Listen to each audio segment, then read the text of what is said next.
विद्युत रासायनिक सेल एक ऐसी सेल होती है, एक ऐसा उपकरण होता है जो रासायनिक ऊर्जा को विद्युत ऊर्जा में कन्वर्ट करता है यानी बदलता है। अगर आप डेल्टा जी गिब्स यानी गिब्स ऊर्जा का मान अगर 0 आता है तो यह साम्य अवस्था में रहेगी सेल।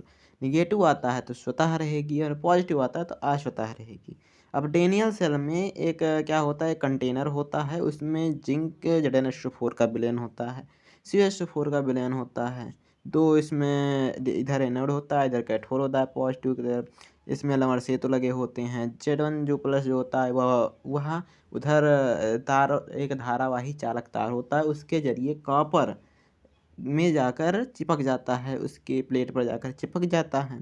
अब यह प्रोसेस हम आपको बताएंगे कि पूरी तरह कैसे होता है, बट इससे पहले एनोड पर क्या होता है, ऑक्सीकरण होता है और कैथोड पर अपचयन होता है। ये जानना आपके लिए बहुत ही ज़्यादा इम्पॉर्टेंट है। अब आइए हम बताते हैं कि आपको एनोड पर क्या होता है। देखिए, एनोड पर क्या होता है, ऑक्सीकरण।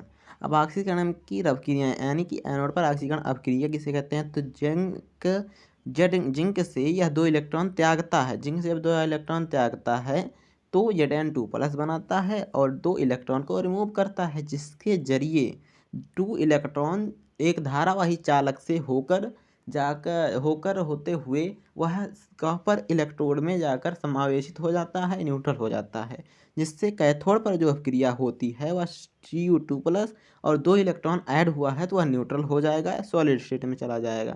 अब हम नेट अगर रिएक्शन लिखते हैं तो फिर Zn सॉलिड में रहेगा और ये Cu2 प्लस लिक्विड में रहेगा, एक्वस में रहेगा।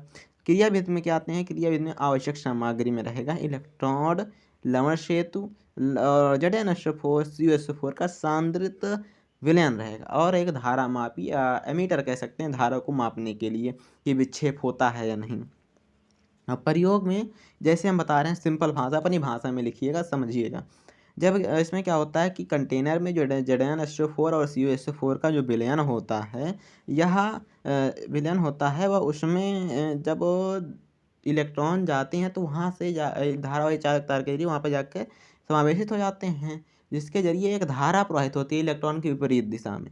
तो उसी के कारण हम इसे सेल कहते हैं, ठीक, विद्युत रासायनिक सेल। अब इसमें क्या होता है कि जब कॉपर में जाकर वहाँ पर समावेशित हो जाता है तो इस अभिक्रिया को बढ़ाने के लिए, लंबे समय तक जारी रखने के लिए उसमें लवण सेतु लगाते हैं, जो यह अभिक्रिया को बढ़ाता है, क्रियाशीलता को बढ़ाता है, दोनों विलयनों को आपस में मिलने से रोकता है, ठीक। ये बहुत ही ध्यान देने की बातें हैं। अब ये लवण सेतु का जो कार्य होता है बस यही है, क्रियाविधि इतनी ही है, ठीक। क्रियाविधि आपको इतनी ही लिखनी है। चिपक जाते हैं और वो उसमें Cu2 प्लस और 2 इलेक्ट्रॉन इक्वल टू वो बना देता है, बस यही है। अब लवण सेतु के कार्य क्या होते हैं, इस अभिक्रिया में लवण सेतु एक क्या करता है, अभिक्रिया के समय को बढ़ा देता है। और अगर जल जो लवण सेतु के कीप पर किनारे लगा हुआ होता है वह उसके जरिए विद्युत अवघटनी सेल को विद्युत अवघटनी जो विलयन होता है वो मिलने की सहायता करता है, यानी इसमें अभिक्रिया को बढ़ाने में सहायता करता है, सर्किट को कंप्लीट करता है और दोनों विलयनों को मिलने से आपस में रोकता है। यही इसका मेन कारण होता है कि दोनों विलयनों को आपस में मिलने से रोकता है। और ये ज़रूर होगा, मतलब डेनियल सेल आपके एग्ज़ाम में हर बार पूछा जाता है और ये इस बार भी पूछे जाने का बहुत ही मोस्टली चांस है कि ये बहुत ही 90% चांस है कि ये आएगा। अब आते हैं सेल निरूपण पर। सेल निरूपण कैसा होता है, सेल निरूपण में होता है एनोड पर जो रिएक्शन होती है और कैथोड पर जो रिएक्शन होता है और बीच में लवण सेतु है। तो एनोड पर आपकी रिएक्शन होती है, जिंक से Zn2 प्लस बनता है, तो ऐसे लिख देंगे। और बीच में लवण सेतु है तो लवण सेतु का चिन्ह लगाएंगे और कॉपर पर 2 इलेक्ट्रॉन आते हैं तो Cu2 प्लस से Cu हो जाता है। सेम इसी तरह आपको लिखना है। अब इसमें आता है इलेक्ट्रोड विभव। तो इलेक्ट्रोड विभव ये भी हमारे पास पूछा जाता है।